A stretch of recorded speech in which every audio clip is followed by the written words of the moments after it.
পলাশডিহি থেকে ফেরার পথে ভবঘুরে তারানাথ নিশীত রাতে এসে পৌঁছয় এক শুনশান গ্রাম ভগীরথপুরে। চারিদিকে যেন অস্বাভাবিক নিস্তব্ধতা গ্রাস করেছে গোটা গ্রামটিকে। নানা রকম বিচিত্র অভিজ্ঞতার সম্মুখীন হতে হয় তারানাথকে। সেই গ্রামে পৌঁছে উনি সন্ধান করেন এক আশ্রয়স্থলে। এক গৃহস্থের বাড়িতে পৌঁছে তিনি পরে জানতে পারেন সারা ভগীরথপুর গায়ে জনমানবের জীবন অতিষ্ঠ করে তুলেছে এক ভয়ঙ্কর কাপালিক তার কূট অভিসন্ধির দ্বারা। সারা গ্রাম জুড়ে প্রেতলোকের এক অদ্ভুত আগমন ঘটেছে। এই ঘটনারই শিকার হয় সেই গৃহস্থ বাড়ির কর্তা। সে তারানাথকে তার এই বিপদ থেকে রক্ষা করার কথা বলেন। এবার প্রশ্ন, তারানাথ কি পারবে সেই অমোঘ বিপদের অভ্যন্তর থেকে বাঁচাতে এই বিপদগ্রস্ত পরিবারকে? আজকের তারানাথ, বিভূতি, কিশোরী আপনাদের সেই গল্পই শোনাবে। গল্পপাঠ ও গল্পের সূত্রধার আমি ব্রতদীপ। তারানাথ তান্ত্রিকের চরিত্রে পার্থ, কিশোরীর চরিত্রে সার্বিক এবং অন্যান্য চরিত্রে অভিযান, সায়ন, প্রদীপ্ত, বর্ষা, ইন্দ্রনীল, আসঞ্জন, আকাশ এবং সৌরভ।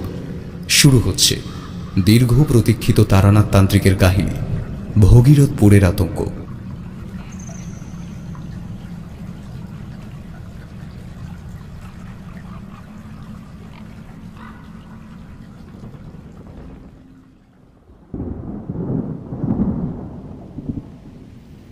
জমাটবদ্ধ মেঘলা পরিবেশে আমার বাড়িতে আজ কিশোরী ও আমি একত্রিত হয়ে দাবা খেলায় মগ্ন। ছুটির দিনগুলিতে আমাদের মধ্যে এরূপ দাবা খেলার আসর প্রায়ই বসে। গরম ধুমায়িত চায়ের পেয়ালায় স্বল্প চুমুক দিতে দিতে উভয়ের চোখ ও দাবার গুটিগুলির দিকে নিবদ্ধ। আমার সাদা ও আমার প্রতিপক্ষের কালো। কিশোরী পাকা খেলোয়াড়। সে খেলার সূচনা থেকেই একটিও বাক্যালাপ পর্যন্ত আমার সঙ্গে করেনি। অধীরভাবে টেবিলের উপর ঝুঁকে কোন চালে আমাকে কিস্তিমাত করা যায় সেই উপায় ঠাওরাতেই ব্যস্ত। বার দুয়েক তাকে ডাকলাম, কিশোরী, চা যে ঠান্ডা হয়ে জল হয়ে যাচ্ছে, চা পান সেরে না হয় খেলা যাবে।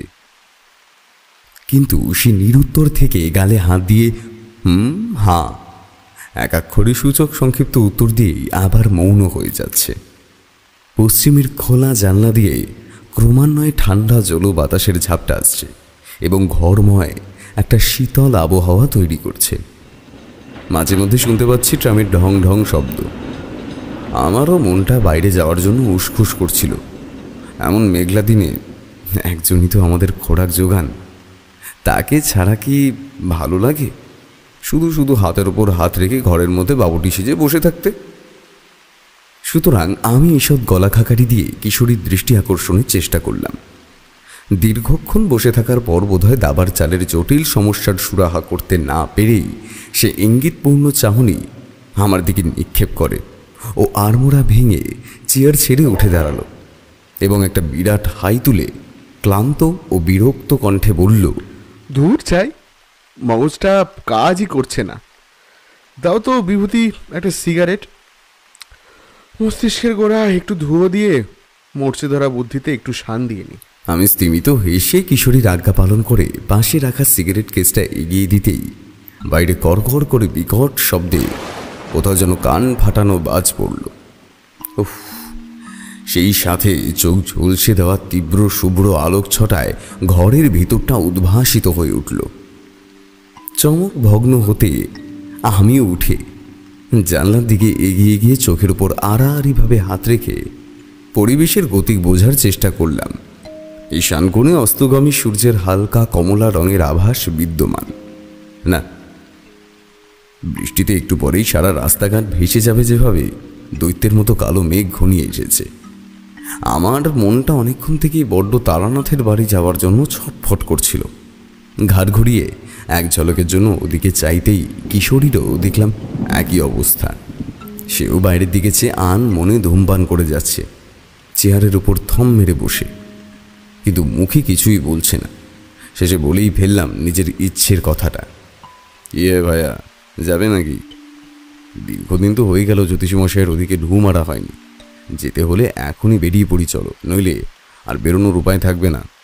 হয়তো যাত্রাপথেই টুপটাপ করে ফোঁটা ফোঁটা বৃষ্টি পড়বে। যাবে নাকি?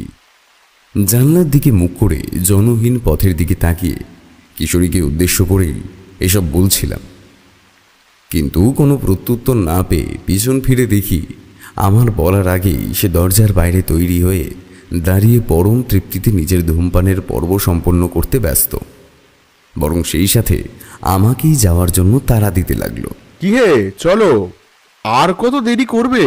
বৃষ্টি তো ধেয়ে এলো বলে। আলনা থেকে শার্টটা গায়ে চাপিয়ে দুইজনে দুটো জ্বলন্ত সিগারেটে টান দিতে দিতে বাইরে পাম্প শু পরে ছাতা নিয়ে গন্তব্য মটলেনের উদ্দেশ্যে রওনা দিলাম। রাস্তাঘাটে স্বল্প লোকের ভিড়, পথচারীরা যে যার মতো বৃষ্টির পূর্বাভাস আন্দাজ করতে পেরে হন্তদন্ত হয়ে নিজের বাড়ি মুখ ছুটছে। আমরা এতটা পথ হেঁটে যাওয়ার অযথা দুঃসাহস না দেখিয়ে রাস্তা থেকে একটা চলন্ত ট্রামে উঠে হাত ছেড়ে বাঁচলাম। যেতে যেতে কিশোরী বলল, যাই বলো বিভূতি, শ্রাবণের ঋতুটা আমার বড্ড প্রিয়। আমি ভ্রুকুটি করে বিস্ময়ের সুরে বললাম, কেন? তুমি যে বৃষ্টির অন্যরকম সংজ্ঞা দিয়েছিলে, সারা দিন ঝুপঝুপ করে বিষণ্ণতা মিশ্রিত একঘেয়ে বাদলার দিন তোমার কাছে চক্ষুসুর, এরই মধ্যে মত পরিবর্তনও করে ফেললে, এখন আবার অন্য সুর গাইছ। বেশ লোক তো তুমি। আমার কথায় কিশোরী বিন্দুমাত্র চটে না গিয়ে এক গাল হেসে খিড়কির বাইরে চলমান পথের দিকে দৃষ্টি নিবদ্ধ করে সহজ সুরে বলল, সে যবে বলেছি, ওসব এখন অতীত। এখন সে বর্তমানের কথাটা চিন্তা করো তো। এই এখন মনটা বেশ প্রফুল্ল লাগছে কেন বলো তো? ওই একটি বৃদ্ধের আস্তানায় গিয়ে নানাবিধ কাহিনী শুনে সারা সন্ধেটা উপভোগ করা, তাও আবার একটা ছুটির দিনে, যেদিন না থাকবে সাংসারিক ও অফিসের নিয়মিত ঝুটঝঞ্ঝাট। সপ্তাহের এই একটি দিন, রবিবার, সমস্ত কর্মজীবী মানুষের কাছে অত্যন্ত প্রিয়। সারা সপ্তাহের ক্লান্তির শেষে এই একটা দিন পায়ের উপর পা তুলে বেশ পাওয়ানা করা যায়। আর তাছাড়া আমাদের ওই জ্যোতিষী মশাইয়ের বৈঠকখানায় থাকলে তো মনের অভ্যন্তরে একটা আলাদাই শান্তি বিরাজ করে। কথাগুলো ঠিক বলছি কিনা তুমি বলো? ঘাড় নেড়ে সম্মতি জানালাম। মাঝে মাঝে যে ভুলবশত কিশোরী প্রয়োজনীয় কথাও বলে ফেলে, এইসব নিশ্চয়ই তারানাথের আশীর্বাদেই সম্ভব। ট্রামের ভাড়া মিটিয়ে আমরা যখন মটলেনের গলির মুখে নামলাম, তখন পুরোপুরি সন্ধ্যা নেমে এসেছে। রাস্তাঘাটের স্ট্রিট লাইটগুলো নিস্তেজভাবে আলো ছড়াচ্ছে। যদিও লোক যাতায়াত কমেছে আগের তুলনায়, ঝড় উঠেছে প্রচণ্ড সনসন করে। ধুলোর ঘূর্ণিঝড়ে ঠিকমতো তাকানো যাচ্ছে না। শহরতলিতে যেন মরুর ঝড় উঠেছে, এমনটাই আমাদের কাছে প্রতিপন্ন হতে লাগলো। মোড়ের মাথায় গুমটি থেকে 8 পয়সার পাসিং শোয়ের প্যাকেট কিনে সেটা শঠান বুক পকেটে চালান করে দ্রুত পদে আমরা জ্যোতিষী মশাইয়ের বাড়ির দিকে রওনা হলাম। কবজি উল্টে দেখি সময় মাত্র 6:30টাই হয়েছে, কিন্তু মটলেনের পারিপার্শ্বিক পরিবেশ মনে হচ্ছে যেন নিশুতি রাত। সমস্ত গলিপথ এতই আধারাবৃত যে টর্চ জেলে অতি সন্তর্পণে উভয়ে এগিয়ে যাচ্ছি। খানাখন্দে পা পড়লেই ভিজে একসা হওয়ার থেকে স্বয়ং ঠাকুর মশাইও বাঁচাতে পারবেন না তার তন্ত্রশক্তির দ্বারা। টর্চের উজ্জ্বল আলোয় অক্লেশে গন্তব্যে পৌঁছে গেলাম। বৈঠকখানার দরজা খোলাই ছিল। ভিতরে ঢুকে দেখলাম সেখানে নড়বড়ে খাটিয়ার উপর তারানাথ তাকিয়ে বসে সিলিংয়ের দিকে দৃষ্টি রেখে অনর্গল হুঁকো টানছে। আমাদের পদধ্বনি পেয়ে ঘাড় না ঘুরিয়েই তিনি ধীরে ধীরে বললেন, আরে আসো আসো, তারপর সব কুশল মঙ্গল তো? আমরা যে আসবো এ কথা আপনি জানতেন? ফস করে কিশোরী প্রশ্নটা করেই ফেলল। তাতে তারানাথ হো হো করে এসে বলল, দেখো দেখি এ কেমন ধরা কথা বলছো? হ্যাঁ, তোমরা কি আমার কাছে আজ থেকে আসছো? কতগুলো বছর কেটে গেল, যারই কৈশোরের গণ্ডি পেরিয়ে যুবতী হয়ে তারও বিয়ে হয়ে গেল। তবুও তোমরা এতটুকু বোঝো না যে তোমাদের আগমনের দিনক্ষণ সম্বন্ধে কিছুই আমার অজানা নেই। তোমাদের চাল চলন সম্পূর্ণটাই আমার জানা। যাকে সেসব বাদ দাও। নাও না নাও, এতখানি পথ এসেছো, এবার বসো দেখি, একটু জিরিয়ে নাও। হ্যাঁ, বসো বসো। প্রায় বহুদিন পরেই ঠাকুরমশাইয়ের সঙ্গে দেখা করতে আসলাম। মাঝের বেশ কয়েক মাস কর্মব্যস্ততার দরুন আসতে পারিনি, কিন্তু বহুদিন পর এসে ওই বৈঠকখানাটাই কেমনও ধরো নতুন ঠেকতে লাগলো। অবশ্য অবনতির লক্ষণই বেশিরভাগ চোখে পড়ল। দারিদ্র যে তারানাথের নিত্যসঙ্গী এ কথা আমাদের বলতে হয় না। উনি আমাদের কাছে গুরুজন স্থানীয় ব্যক্তি। আমাদের আনা ক্ষুদ্র ক্ষুদ্র উপঢৌকনই ওনার ক্ষণিকের উল্লাস বড্ড ভালো লাগে। তারানাথের সাংসারিক অবস্থার বেশ অবনতি হয়েছে বলা চলে। ঘরদোর মেরামতিরও প্রয়োজন হয়ে পড়েছে। বাদলার প্রকোপে নোনা ধরা চটা ওঠা দেওয়ালগুলোর অবস্থা প্রায় শোচনীয়। তাছাড়াও ঘরদোর অগোছালো। এসব দেখে আমি প্রশ্ন করলাম, তা ঠাকুরমশাই এখন বুঝি একাই থাকেন? চারিমা আসেনি শ্বশুরবাড়ি থেকে প্রায় বহুদিন হলো। বলুন, সময় কাটে কি করে? আমরা তো কালে ভদ্রে এসে দুদণ্ডের জন্য খোঁজ খবর নিয়ে যাই। তাছাড়া সপ্তাহের বাকি দিনগুলো কি করেন? প্রশ্নের পর প্রশ্ন শুনে তারানাথের ঠোঁটের কোণে একটা ম্লান হাসি খেলে গেল। সেই সাথে চোখে মুখে একাকিত্বের বেদনার অভিব্যক্তি খেলে গেল। একটা টানা দীর্ঘ নিঃশ্বাস ত্যাগ করার পর উনি বললেন, চারি সে এখন শ্বশুর বাড়িতেই আছে। যদিও পত্র লিখেছিলাম, জেনেছি সব কিছুই কুশল মঙ্গল। তবে এখন সে আসবে না। একান্নবর্তী পরিবারে বিয়ে হয়েছে, সংসারের অজস্র ঘরকন্যার কাজ সেসব ফেলে আসবেই বা কি করে? বুঝতেই তো পারছো, ইচ্ছা থাকলেও উপায় থাকে না। আর রইল আমার কথা, ওই কোনো রকমের দিন কেটে যায়। মাঝে সাঝে অতীত স্মৃতি মন্থন করি, আর নইলে পুঁথিপত্তর ঘাটাঘাটি করি। খদ্দের যাও আগে হাতে গোনা কয়েকজন ছিল, এখন নেই বললেই চলে। এই তো 2 সপ্তাহ আগে একজন হাত দেখিয়ে গেলেন। ছোটখাটো সমস্যার প্রতিকারের জন্য এলেন। আপিসে চাকরি করা ভদ্রলোক, তাকে একটা মাদুলি বানিয়ে দিয়ে নগদ কিছু লাভ হলো, এই যা। তারপর থেকে উপার্জন নেই বললেই চলে। তো মধুসুন্দরী দেবীর কৃপায় দাক্ষিণে 2 মুঠো জুটে যায় কোনো ক্রমে। তা আমার কথা বাদ দাও, তা তোমাদের খবর কি তাই বলো শুনি। ওই চলছে ঠাকুরমশাই, সংসার চক্রে আবদ্ধ জীবীদের যেমন হয় আর কি। আপিস থেকে ঘর, মাঝে মাঝে আড্ডার আসর, আর বাদলার দিনে আপনি তো আছেনই। এমনি করেই দিন কাটছে। আপনার মতো কি ছন্ন ছাড়া ভবঘুরে জীবন আমাদের, যে ইচ্ছা মাফিক দিক বিদিক ভ্রমণ করে বেড়াবো? সংসারের গণ্ডিতেই বাধা পড়লাম যে। আমার মুখে এরূপ আক্ষেপ সূচক কথা শুনে তারানাথ কেমন যেন অন্যমনস্ক হয়ে গেলেন। তারপর ধীরে ধীরে বললেন, কই আর সংসার ছাড়তে পারলাম বলো দেখি বিভূতি। সেই কোন কালে অল্প বয়সে বেরিয়েছিলাম সাধক হওয়ার নেশায়। ইচ্ছা ছিল মস্ত উচ্চমার্গের সাধক হব, কিন্তু ভবিতব্য বলেও তো একটা বিষয় আছে। তোমাদের তো আগেও বলেছি, আমার কপালে তন্ত্র সাধনার চিহ্ন ছিল ঠিকই, তবে সেটা ছিল অস্পষ্ট। যার কাছেই যাই তারাই তো ভবিষ্যৎবাণী করেছিলেন কিছু দূর গিয়ে ফিরে আসতে হবে, আর তেমনটাই হলো। তখন বুঝতাম না, তবে এখন অক্ষরে অক্ষরে বুঝি। বলে তারানাথের কণ্ঠে 2 কলি গান শুনতে পেলাম।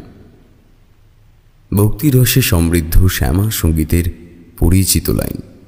আমার সংসার ধর্ম বড় ধর্ম মা, তাই পারি না ছেড়ে যেতে। হয়তো সংসারী হয়েও আরো সাধন ভজন করা যেত, কিন্তু ক্ষমতার অপব্যবহার করে বৈষয়িক উন্নতির জন্য এমনই মেতে উঠলাম যে তাতেই বাকি শক্তি গেল স্বল্প ব্যতীত। সত্যি বলেছেন ঠাকুরমশাই, এই সংসার ধর্মই উদ্ধার করতে কাল ঘাম ছুটে যাচ্ছে। তবু মনে ক্ষণিকের আনন্দের জন্য আমাদের আপনার বাড়িতে আগমন ঘটে, বুঝতেই তো পারছেন। তারানাথ স্পষ্টত খুশি হয়ে বললেন, বেশ ভালোই হলো তোমরা দুটিতে এলে। কিছুক্ষণের জন্য খোশ গল্প করা যাবে আর কি। এই দাঁড়াও দাঁড়াও, চায়ের ব্যবস্থা করি। এমন বর্ষার আমেজে গরম চা ছাড়া ঠিক গপ্প জমে না। দাঁড়াও দাঁড়াও, বসো। এই বলে জ্যোতিষী মশাই উঠে ভিতর বাড়িতে প্রবেশ করলেন এবং আমি ও কিশোরী পরস্পরের মুখ চাওয়াচাওয়ি করতে লাগলাম। মিনিট পাঁচেক পরেই চায়ের সরঞ্জাম নিয়ে উপস্থিত হলেন ঠাকুরমশাই। তারানাথের মুখে দার্শনিক ও কাব্যিক কথাবার্তার ঠেলায় আমাদের আসার মূল উদ্দেশ্যটাই মাঠে মারা যায়। সেই ভয়ে দ্রুত প্রসঙ্গ পাল্টে আমি প্রসিং শোয়ের প্যাকেটটা ওনার দিকে বাড়িয়ে রসিকতা করে বললাম, ওটা রাখুন দিকি, আপনার গুরু দক্ষিণা গ্রহণ করুন। এবার কিন্তু জমাটি গপ্প চাই, দিতেই হবে। তারানাথ কোনো উত্তর না দিয়ে একটা পাসিং শো ধরিয়ে লম্বা শুকটান মেরে তৃপ্তির এক রাস সাদা ধোয়ার কুণ্ডলি ছেড়ে চোখ বুঝে বিজ্ঞের মতো বললেন, গল্প নয়, সবই এই বৃদ্ধের জীবনে ঘটে যাওয়া এক একটি সত্যি ঘটনা, যা আজও মনে পড়লে শিহরিত হতে হয়। তোমাদের তো অনেক ঘটনাই বলেছি, গল্পের ছলে তার মধ্যে কটাই বা তোমরা মনে রেখেছ আর বিশ্বাস করেছ? শুধু শুধু আষাঢ়ে গল্প ঠাউরে নিশ্চয়ই আড়ালে আবডালে আমাকে নিয়ে বিদ্রুপ করেছ। আমি সবই জানি, সবই জানি। হ্যাঁ, অমনি বললেই হলো আমরা বিশ্বাস করি না। আমরা তো আপনার গুণমুগ্ধ শ্রোতা, নইলে কি বর্ষা বাদলার দিনে বৃষ্টি ভিজতে ভিজতে জল কাদা ভেঙে তাও আপনার কাছে আসি? প্রথমত আপনার বলার গুণ, আর প্রত্যেকটি গল্পের প্রতি অমোঘ টানই আমাদের বারবার আসতে বাধ্য করে। সে কথা তো আপনি নিজেও বিলক্ষণ জানেন, তাও যে কেন এসব বলেন। কিশোরী দেখলাম কায়দা করে দুরস্তভাবে ট্রামে আসার কথাটা চেপে গেল। জ্যোতিষী মশাইয়ের পাশ হতে আমি আর চোখে ওর দিকে তাকিয়েই ছিলাম। দেখলাম মুচকি হাসি কিশোরীর ঠোঁটের কোণে খেলা করছে। কিশোরীর এরূপ প্রতিবাদসূচক কথা শেষ হতে না হতেই বাইরে ঝমঝম করে আকাশ ভেঙে মুষলধারে বৃষ্টি শুরু হলো, আর সেই সঙ্গে ঘন ঘন বজ্রপাত। বাড়ির পতনের তীব্র শব্দের মাঝে আমাদের কথোপকথনের বেজায় ব্যাঘাত ঘটছিল। তাছাড়াও বৈঠকখানার খোলা জানলা দিয়ে বৃষ্টির ছাঁট আসছিল, তাই উঠে গিয়ে কপাটগুলো বন্ধ করে ভালো করে জমিয়ে বসলাম তক্তপোষের উপর। তারানাথ তখনও চোখ বুজে ধূমপানে মগ্ন, আর নিজের জীবনে ঘটে যাওয়া বিভৎস রসে সিক্ত কোনো কাহিনী বলবেন সেটাই বোধহয় ভাবতে ব্যস্ত। এই সময়টা ওনার যে চিন্তাভাবনার সময় তা আমরা জেনে গিয়েছিলাম। বেশ কয়েক বছর ধরে ওনার মটলিনের আস্থানায় যাতায়াত তরুণ। কিশোরী দেখি তারানাথের দিকে তাকিয়ে মুখ টিপে হাসতে লাগলো নিঃশব্দে। যাই হোক, উনি চোখ খোলার পর পেয়ালার বাকি চাটুকু সমাপ্ত করে ছাইদানি রূপে ব্যবহৃত নারকেলের মালায় সিগারেটের দগ্ধাবশেষ গুজে বলতে আরম্ভ করলেন, তোমরা তো জানোই আমার জীবন ছিল কতই না বিপদ সংকুল। প্রত্যেক মুহূর্তে বিপদ ওঁত পেতে থাকত, সে শ্মশানেই হোক কিংবা কোনো গাঁগঞ্জের গৃহস্থ মানুষের বাড়িতেই হোক না কেন।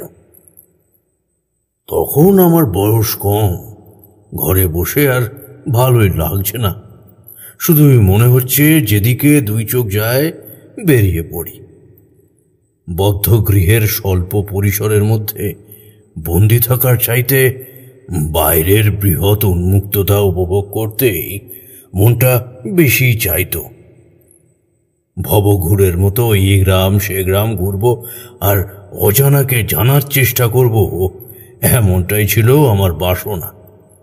সে যাই হোক, আমার মন আর যখন গৃহে টিকছিল না, তখন এক বস্ত্রেই বেরিয়ে পড়লাম তো বটে, কিন্তু কোথায় যাব সেটাই নির্ধারণ ছাড়াই উত্তর দিক বরাবর হাঁটতে শুরু করে দিলাম। ও হ্যাঁ, প্রসঙ্গত একটা কথা বলে রাখি, তখন আমার সদ্য তান্ত্রিক দীক্ষা সম্পূর্ণ হয়েছে। সদ্গুরুর সান্নিধ্যে এসে সূর্যগ্রহণের দিনে গুরু মহাশ্মশানে স্বহস্তে আমাকে অভিষেক করিয়ে দীক্ষা মন্ত্র প্রদান করে আমার তন্ত্র মার্গের পথ চিনিয়ে দিয়েছিলেন। কিছু অলৌকিক শক্তিও দিয়েছিলেন অবশ্য। তা গুরুর নিকট বেশ কিছুদিন থাকার পর, নানাবিধ সাধন ভজন করার পর একদিন বেরিয়ে পড়লাম আমি। প্রণাম সেরে যখন চলে যাচ্ছি, তখন উনি আমাকে বললেন, তারানাথ, আশীর্বাদ করছি তোর আধ্যাত্মিক প্রগতির যেন বৃদ্ধি ঘটে। আর বিপদে আপদে আমাকে স্মরণ করলে আমি তোর সাথে যোগসূত্র স্থাপন করে মুক্তির একটা পথ বাতলে দেব। মনে আছে তো কিভাবে দূর দূরান্ত থেকেও ধ্যানের মাধ্যমে সম্বন্ধ স্থাপন করা যায়? ঘাড় নেড়ে হ্যাঁ বললাম। উনি আরো বললেন, বেশ বেশ, তাহলে নিশ্চিন্তে সাধনা কর। আর হ্যাঁ, আর একটা কথা, ভুলেও কোনো দিন প্রলোভনে পা দিবি না, নইলে সঞ্চিত শক্তি ক্ষয়প্রাপ্ত হতে শুরু করবে। খুব সাবধান। মন দিয়ে সেই সব নির্দেশ শুনে নিয়ে গুরুর সম্মতিক্রমে ওই স্থান ত্যাগ করে উপযুক্ত স্থান বেছে গুরু প্রদত্ত একটা বীজ মন্ত্র নিয়মিত পদ্মবীজের মালায় জপ করি নির্জনে বসে, আর সাধু সঙ্গের নেশায় দিক বিদিক ঘুরে বেড়াই। দীক্ষার পরেও আর নতুন করে সাধুসঙ্গের প্রয়োজনীয়তা কি ছিল ঠাকুরমশাই? আমি কৌতূহলবশত প্রশ্নটা করেই ফেললাম, কিন্তু আমার এই ধারা প্রশ্নে তারানাথের মুখে খেলে গেল এক প্রকার স্নেহ সুলভ হাসি। হাসির ধরনটা অনেকটা যখন অবুঝ শিশু তার পিতার নিকট ছেলে মানুষই কথা বলে, তখনই পিতার মুখে এই হাসির রেশ দেখতে পাওয়া যায়। তারানাথ বলল, তোমরা দুটি এসব বুঝতে পারবে না।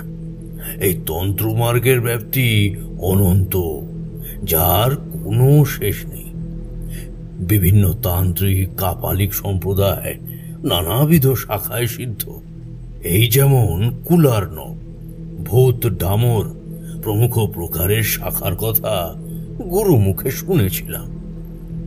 তন্ত্রশাস্ত্রের প্রতি তখন আমার শ্রদ্ধা ও ঝোঁক দ্বিগুণ হারে বৃদ্ধি পেয়ে গিয়েছিল, আর সাধু সঙ্গের মাধ্যমে নানাবিধ উপাচার ক্রিয়াদি রপ্ত করছি রীতিমতো। কিন্তু কি জানো, অদৃষ্ট সর্বদা সকলের উপর প্রসন্ন থাকে না।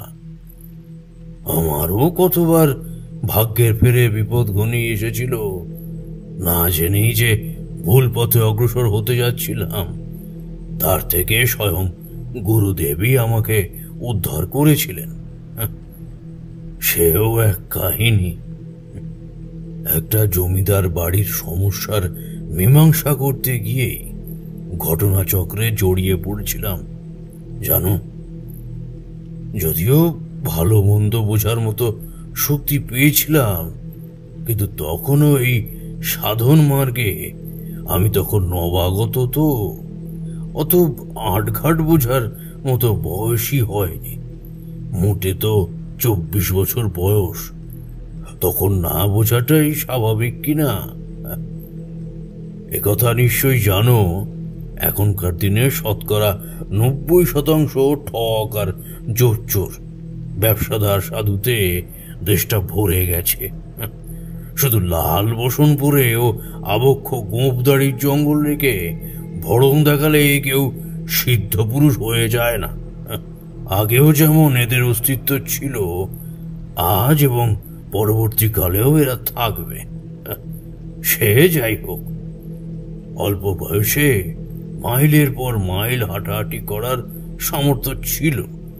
গুরু দীক্ষার পর স্বগ্রামে বেশ কিছুদিন কাটিয়ে পুনরায় বেরিয়ে পড়েছি বাউন্ডুলোদের মতো ভ্রমণের নেশায়। কথার মাঝেই আমি বললাম, এই ঘটনা কি মধুসুন্দরী দেবীর সঙ্গে সাক্ষাতের পূর্বে? হ্যাঁ, একদম ঠিক ধরেছ। মধুসুন্দরী কেন, বীরভূমের ওই মাতু পাগলির সঙ্গেও দেখা হয়নি তখন। তবে নানাবিধ সাধু সন্তদের সঙ্গে দেখা করে তাদের সান্নিধ্যে বেশ কিছুদিন থেকে স্বল্প কিছু ক্রিয়াকলাপ তান্ত্রিক প্রণালী আয়ত্ত করেছি। নিম্নমানের প্রাথমিক কিছু টোটকা যাকে বলে আর কি। আসলে তখনকার দিনে গাঁ-গঞ্জ এতটা উন্নত হয়নি, তো মানুষের মধ্যেও অতটাও শিক্ষার প্রসার ঘটেনি। তাই তারা যেমন সরল সাদাসিধে ছিল, তেমনি সাধু সন্তদের দেখলেই সংসারের হিতার্থে এগিয়ে এসে খাতির করে নিয়ে গিয়ে দিন কয়েকের জন্য আপ্যায়ন করে নানাবিধ সমস্যার কথা জানিয়ে প্রতিকার চাইত। আর ওইসবের সুযোগ নিয়েই নকল ভণ্ডতান্ত্রিকরা নিজেদের জাহির করে 2 পয়সা রোজগারের ফিকিরে মাদুলি তাবিজ কচিয়ে দিত। বহু প্রকার অমঙ্গলের ভয় দেখিয়ে বিশেষত বাড়ির মেয়ে বউদের তারা করায়ত্ত করে রাখত। এমনই একটা অভিজ্ঞতা আমারও হয়েছিল। আজ আমি সেটার কথাই তোমাদের বলছি, শোনো। ঘটনাটা প্রায় বছর 30-এর পুরনো। শ্রাবণের মাস চলছে তখন। ইতিউতি অনেক ঘোরাঘুরির পর এসে পৌঁছে গেলাম গভীর রাতের দিকে একটা অখ্যাত গণ্ড গ্রামে। নামটা কি যেন হ্যাঁ, ভগীরথপুর। বেশ ছিমছাম খোলামেলা প্রকৃতির একটা গ্রামাঞ্চল। পৌঁছে তো গেলাম, কিন্তু রাতের দিকে কোনো গেরস্থ মানুষকে বিরক্ত করা উচিত হবে না ভেবে একটু একটু করে বাঁশ ঝাড় ও নির্জন পথ পেরিয়ে ভিতরে প্রবেশ করলাম। পথঘাট বেশ দেখতে পাচ্ছি, অন্ধকারের বালাই নেই বললেই চলে। যেহেতু মাথার উপর চতুর্দশীর পূর্ণ চাঁদ, সেই চাঁদেরই ভরা জ্যোৎস্না আলোকিত আলো উপচে পড়েছে এবং সমস্ত প্রান্তর বেশ স্পষ্টই দেখা যাচ্ছে।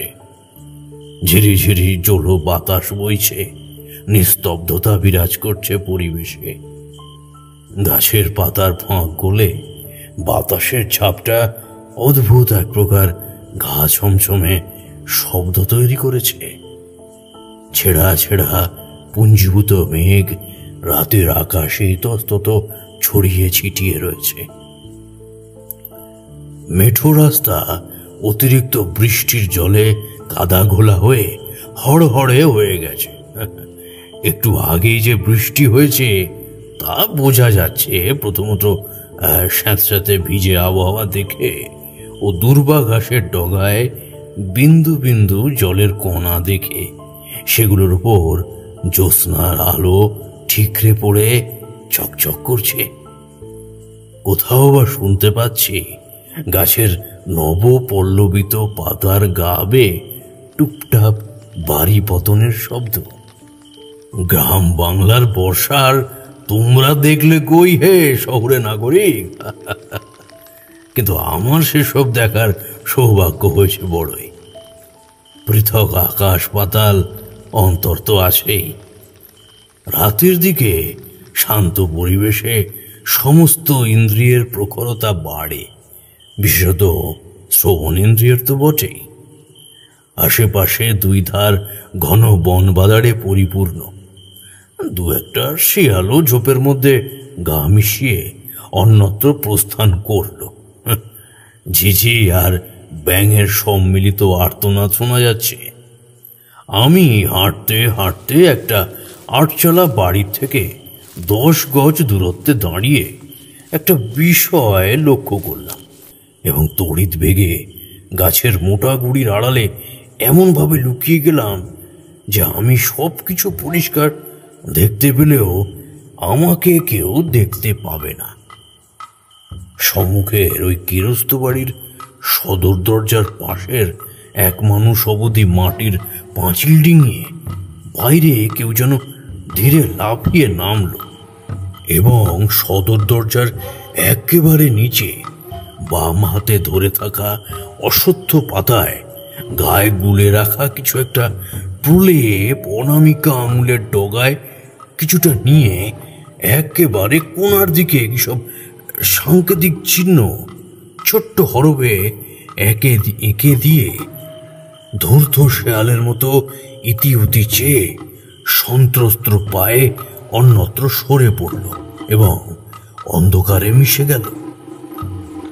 তার এসব কার্যক্রম যে কেউ লুকিয়ে দেখছে সেদিকে ওই লোকটির কোনো ভ্রুক্ষেপ নেই।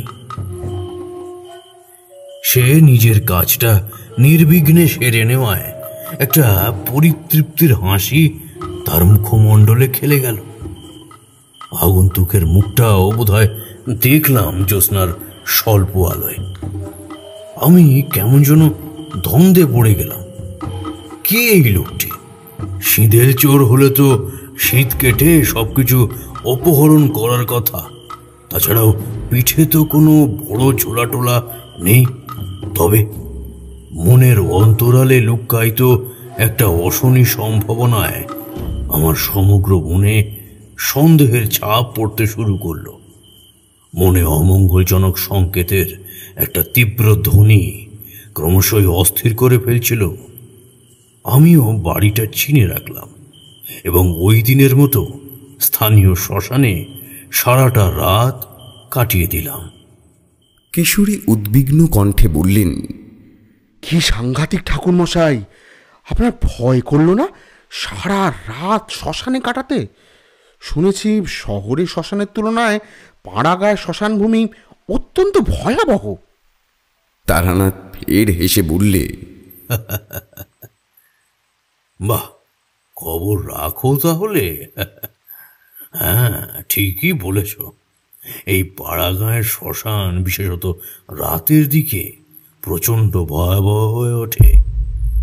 শুরুর দিকে আমারও গা ছমছম করত। যতই পবিত্র স্থান হোক না কেন, একা গেলে একটা অস্বস্তিমূলক অনুভূতির জেরে থাকাই মুশকিল। কেউ কোথাও নেই। সামান্য ভাঙা কলসে দক্ষিণে হাওয়ার স্পর্শে ফাঁপা শব্দ হলেও মন কিন্তু বিপরীতমুখী প্রতিক্রিয়ায় শুরু করে।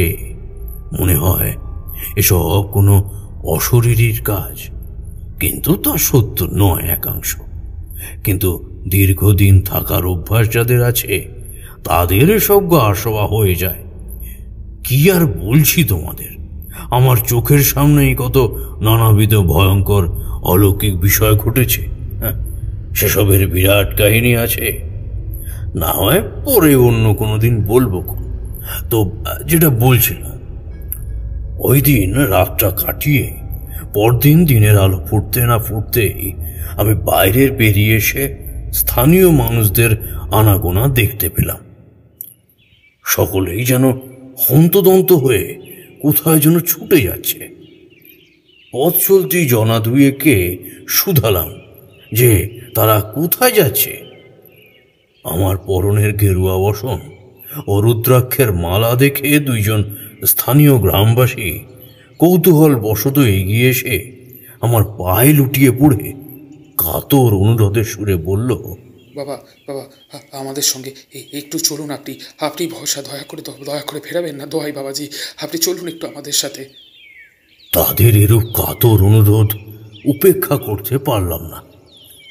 বিশেষত দীক্ষাগুরুর উপদেশ কানের কাছে ভেসে উঠল। উনি বলেছিলেন, দিন দুঃখিনী অসহায় মানুষদের সর্বদা পাশে থেকে বিপদ থেকে উদ্ধার করতে। সুতরাং আমিও কাল বিলম্ব না করে ওদের সঙ্গে পশ্চিম দিক বরাবর মেঠো পথ ধরে এগিয়ে যেতে লাগলাম অজ্ঞাত স্থানের উদ্দেশ্যে।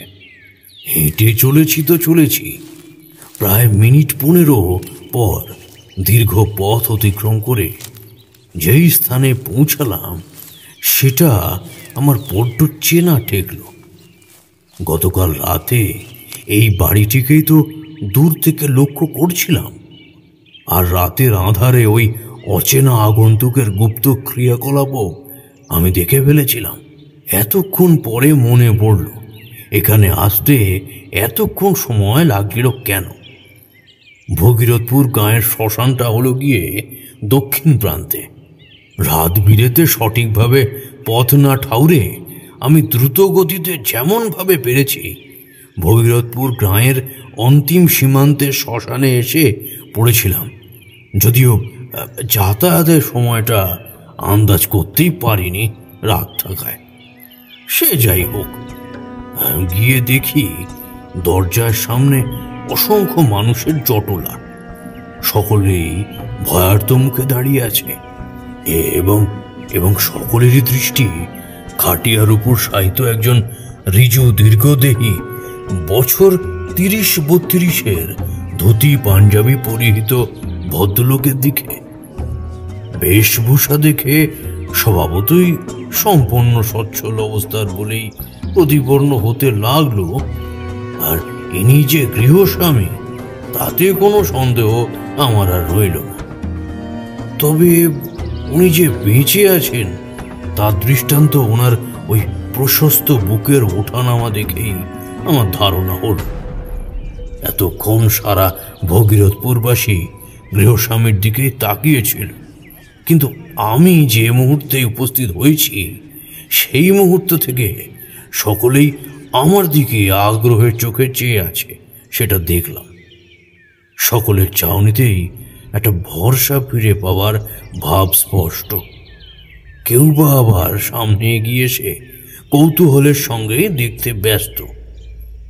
সমবেত জনতার মধ্যে যার সঙ্গে আমি এসেছিলাম সে উচ্ছ্বসিত কণ্ঠে উৎসাহের সুরে সাহিত্য ব্যক্তির পাশে দণ্ডায়মানা স্ত্রীলোকটিকে উদ্দেশ্য করে বলে উঠল, না ঠাউরন, তোর আর চিন্তা নাই, মস্ত গুণিনকে নিয়ে এসি, এবার বিপদ কেটে যাবে। কই পেলি রে এই গুণিনকে? আমাদের বিপদ মুক্ত করতে পারবে কিনি? কত কম বয়স। বৃদ্ধ গোছের একজন মাতব্বর ব্যক্তি ভিড়ের মধ্যে থেকে বেরিয়ে এলেন। খালি গা, নিম্নাংশে একটা মলিন লুঙ্গি জড়ানো। বয়স দেখে মনে হয় প্রায় বছর ৬০ তো হবে। টাক মাথা, পিছনের দিকে অল্প বিস্তর কাঁচা পাকা চুল, ঠোঁটের উপরিভাগে একগুচ্ছ গোঁফ, ডান গালে ছোট্ট একটা আঁচিল। হাবে ভাবে বেশ একটা রাজকীয় চাল বিদ্যমান। সমগ্র মুখমণ্ডল জুড়ে স্পষ্ট বিরক্তি ও অবিশ্বাসের ভাব স্পষ্ট। বোঝাই যাচ্ছে উনি যে আমার আগমনে মোটেই প্রসন্ন নন, আর সেটা জানতে হাত গুনতে হলো না মোটেই আমায়। ওনার এরূপ মন্তব্য শুনে আগের লোকটি বলল, হ্যাঁ খুড়ো, পারবে বটে, আজই নিয়ে এলাম বটে। এই শ্মশান থেকে বেরিয়ে আমার এই পথ শুধাচ্ছিল যে বড়, যে সারা রাত শ্মশানই থাকতে পারে সে নিশ্চয়ই বড় গুণিন, নতুবা এই সাধক শ্রেণীরই হবে বটে। এই তোরা কি বলিস? হ্যাঁ, এই বলে ওই লোকটি সমবেত সকলের উদ্দেশ্যে প্রশ্ন করার সাথে সাথে সকলেই সম্মতি জানালো। তবু ওই বৃদ্ধের হাবভাব দেখে মনে হলো আর সকলের মতো সে আমাকে সম্পূর্ণ বিশ্বাস করতে পারেনি।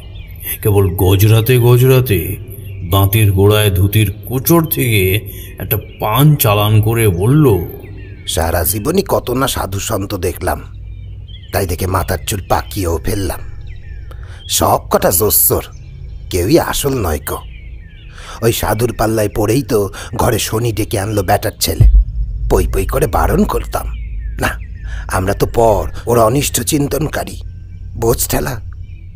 আমাকে তর্কের সময় বলেছিল আমার নাকি ঘাটে যাওয়ার সময় হয়েছে, ভীমরতি ধরেছে। নাও দেখ বেটা, কে এখন ভুক্তভোগী? তোকেই না আবার পাপের ঘাটে যেতে হয়। পাপ কি কখনো বাপকেও ছাড়ে?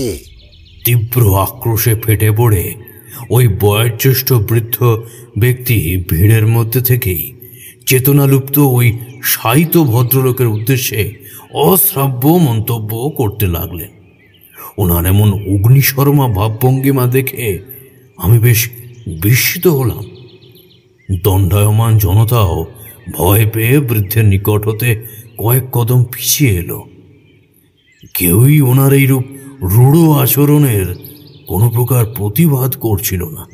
বলা বাহুল্য, গৃহস্বামীর স্ত্রী ও কন্যা এনারাও মুখ বুজে ডুকরে ডুকরে অশ্রু বিসর্জন করছিল, আর বারংবার আর চোখে আমার দিকে তাকিয়ে গৃহস্বামী স্ত্রী দৃষ্টিপাত করছিল। হয়তো আমি আশায় ওদের মনে ক্ষণিকের জন্য দুশ্চিন্তা লাঘব হয়েছে। আমি প্রথমেই ওনাদের বাড়ির ভিতরটা ভালোভাবে পর্যবেক্ষণ করলাম, কিন্তু দৃষ্টিতে এমন কোনো সন্দেহজনক উপাদানই পড়ল না যাতে রহস্যের উন্মোচন করা যায়। প্রশস্ত উঠোনের বাম দিকে 3টি গোলা ভর্তি ধান, অন্যত্র প্রান্তে গোয়াল ঘর, তুলসী মঞ্চ, কলপাড়ের কাছে সুবৃহৎ ইঁধারা ইত্যাদি সারা প্রাঙ্গণ জুড়েই আছে। এও শুনলাম যে ভগীরথপুর গাঁয়ের সবচেয়ে বিত্তবান শ্রেণীর পরিবার এনারা। গৃহস্বামীর নাম ঠাকুরদাস মুখোপাধ্যায়, বড়ই সজ্জন ব্যক্তি, কিন্তু সংসারের প্রতি অনাসক্ত ইনি। হঠাৎ হঠাৎ গৃহ থেকে নিরুদ্দেশ হয়ে যান এবং ফেরেন মাস 6-7 ব্যবধানের পর। ঠাকুরদাসের সম্পর্কে যাবৎ কিছু ইতিবৃত্তান্ত শোনার পর আমি মনে মনে নিজের করণীয় সম্বন্ধে স্থির করে ফেললাম। সাহিত্য লোকটির দিকে হাঁটু মুড়ে বসে তার মাথায় হাত রেখে চোখ বুজে বোঝার চেষ্টা করলাম। দেহ স্পর্শ করার সাথে সাথেই অনুভব করলাম লোকটি বেঁচে থাকলেও তার দেহে স্বাভাবিক উষ্ণতার লেশমাত্র নেই। সর্বাঙ্গ বরফের কুচির মতো ঠান্ডা। চোখ বুজে আছে, কিন্তু বন্ধ চোখের অন্ধকার গুচে কোনো দৃশ্যই ফুটে উঠল না। মনঃসংযোগের অভাবে সবই নিষ্ফল হতে লাগল। এমনটা আমার কোনোদিনই হয় না। বার দুয়েক পুনশ্চ চেষ্টার ত্রুটি রাখলাম না। কেউ যেন আমার ক্রিয়াতে ব্যাঘাত দিচ্ছে। সে চায় না আমি এ বিষয় সম্বন্ধে কোনো কিছু অবগত হই। তাছাড়াও জমাট বাঁধা ভিড়ের মধ্যে হাজারো মানুষের কোলাহল এবং গৃহস্বামী স্ত্রী কন্যার অনর্গল অশ্রুপতন আমাকে ধ্যানে একাগ্র হতে বাদ সাধছিল। যাই হোক, নিরিবিলিতে আমাকে বসতে হবে। লোকারণ্য স্থানে এসব ক্রিয়াদি সম্ভব নয়। তবু শেষ এক প্রকার চেষ্টা করে দেখলাম। চোখ খুলে আমি গম্ভীর কণ্ঠে গৃহস্বামীর স্ত্রীর দিকে তাকিয়ে বললাম, আমাকে 1 ঘটি জল এনে দাও, বিশুদ্ধ জল আনবে, কেমন? সেই নির্দেশ মেনে ওনার স্ত্রী ইদারা থেকে বালতি ভর্তি জল তুলে সেইখান থেকেই ফাঁকা ঘটিটা পূর্ণ করে আমার হাতে তামার পূর্ণ ঘটিটা দিলেন। আমি গলায় পরে থাকা রুদ্রাক্ষের মালার অগ্রভাগ স্পর্শ করলাম এবং বিড়বিড় করে বীজমন্ত্র আউড়ে গেলাম। তারপর আঁচলা করে জল হাতের তালুর উপর নিয়ে জলের ছেটা মারতে লাগলাম গৃহস্বামীর মুখের দিকে।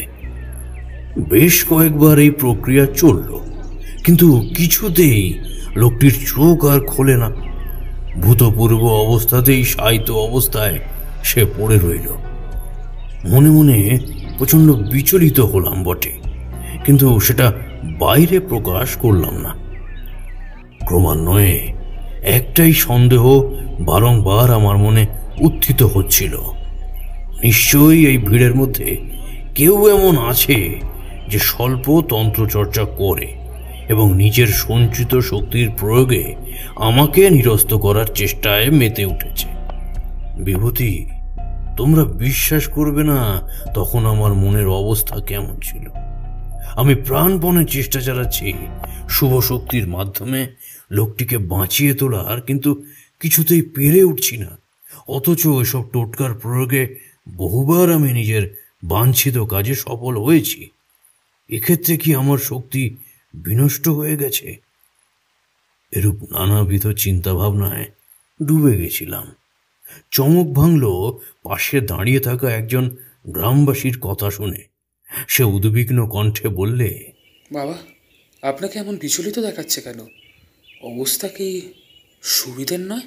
তাকিয়ে দেখি লম্বা ঢেঙা একজন মধ্যবয়স্ক যুবক। তার নাম শশধর বারুই। এই গাঁয়ের বাসিন্দা ঠাকুরদাস মুখোপাধ্যায়ের গোমস্তাগিরি করে। ও তাঁতের কাজ করে 2 পয়সা উপার্জন করে। গাঁয়ের মানুষদের মধ্যে একতা এমনই হয়। সচরাচর একজনের বিপদকে তারা নিজের মনে করে দিবারাত্র সাহায্যের জন্য ঝাঁপিয়ে পড়ে। এ কথা তো তোমাদের আগেও বলেছি। ঠিক এই সময় শশধরের ঠিক হাত ছয়েকের দূরত্বে ওই বৃদ্ধের দিকে আমার দৃষ্টি নিবদ্ধ হল। আশ্চর্যের কাণ্ড, ওনার চোখ মুখ টকটকে রক্ত জবার মতো লাল, চোখের মণিগুলো যেন ঠিকরে বেরিয়ে আসবে এমনটাই মনে হচ্ছে। দেহের পেশিগুলো পর্যন্ত শক্ত হয়ে গেছে। দুই হাত মুঠো করে তিনি দাঁড়িয়ে, অর্থাৎ এই লক্ষণটা আমার কাছে জলের মতো পরিষ্কার। মনে হচ্ছিল গোড়ার দিকে ভুল ভেবেছিলাম, কিন্তু সেটাই যে পরে সত্য প্রতিপন্ন হলো। ওই বৃদ্ধ নিজের অদম্য ইচ্ছাশক্তির জোরে সমস্ত সঞ্চিত ক্ষমতার অপব্যবহার করে আমার নানাবিধ প্রয়োগে বিধিতে বাধা দিচ্ছেন ক্রমান্বয়ে। আমি সব কিছু দেখলাম বটে, কিন্তু সর্বসমক্ষে কিছুই বললাম না।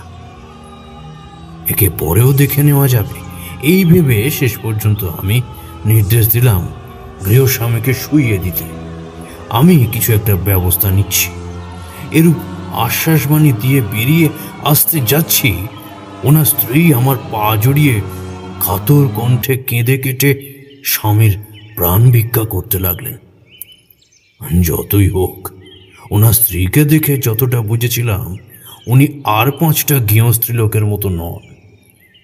কলকাতাবাসী এমনকি রীতিমতো শিক্ষিত, বেজায় গম্ভীর ও রাশভারী, মনের জোর অটুট কে বলবে। সহজে ভেঙে পড়ার মতো মানসিক স্থিতি নয় ওনার। যে কোনো পরিস্থিতিতে দিব্যি মানিয়ে নিতে সচ্ছল। যত যাই হোক, মায়ের জাত উনি এমনভাবে আমার পায়ে লুটিয়ে পড়লেন, এসব পরিস্থিতিতে আমি বড়ই বিব্রত হচ্ছিলাম। ওনাকে উঠিয়ে আমি বললাম, আহা, করছেন কি মা ঠাকুরুন? এমনভাবে কেন অযথা ভেঙে পড়ছেন বলুন তো? আমি নিশ্চয়ই কিছু একটা করব, আপনি নিশ্চিন্ত থাকুন। আপনার স্বামীর প্রাণ সংশয় হয়নি। উনি অচেতন হয়ে পড়ে একটা ঘোরের মধ্যে আছেন। আমাকে বিশ্বাস করুন, উনি ঘোরের মধ্যেই আছেন। হ্যাঁ, পুজো পাঠ করে আমি চেষ্টা করছি ওনাকে যতটা সম্ভব সুস্থ স্বাভাবিকভাবে জাগ্রত করে তোলার। এসব তো বুঝতেই পারছেন বড্ড সময় সাপেক্ষ ব্যাপার, তাই উতলা হবেন না, একটু ধৈর্য ধরুন কেমন? উনি বললেন, বাবা, আমি আধুনিক শহুরে মেয়ে, এসবে তেমন আস্থা নেই, বুঝরু কি মানি না। কিন্তু আমার স্বামীর কথা তো শুনলেনি। ওনার এসবে অগাধ বিশ্বাস। সারা দিন এসব প্রসঙ্গে কথাবার্তা বলতেন নিজের আত্মীয় পরিজনের সঙ্গে। গত পরশু উনি ফিরে এলেন, দিব্যি সুস্থ স্বাভাবিক ছিলেন। হেসে খেলে কেটে যাচ্ছিল আমাদের ক্ষুদ্র সংসার। উনি কথাও দিয়েছিলেন যে এসব বাউন্ডুলের পনা আজীবনের মতো ত্যাগ করবেন, ছোটোখাটো একটা কাজও জুটিয়ে নেবেন। যদিও তার প্রয়োজন নেই, দেখতেই পারছেন মা লক্ষ্মীর কৃপায় কোনো কিছুরই অভাব নেই। তবু ওনার এই কথা শুনে না মন বেশ আশান্বিত হয়ে উঠেছিল। এরই মাঝে সকাল সন্ধে নিত্য বেরোতেন বাইরে। প্রকৃতি প্রেমী কিনা, গাছ গাছালি নদী নালার পাশে ঘন্টার পর ঘন্টা একান্তে বসে থাকতে পারতেন।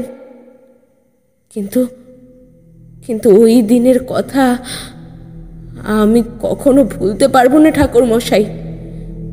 উনি যখন সন্ধে পেরিয়ে যাওয়ার পরও এলেন না, তখন আমি সবে তুলসী মঞ্চে সন্ধে পুজো সেরে সদর দরজা খুলে দাঁড়িয়েছি। আমার বহুদিনের অভ্যেস।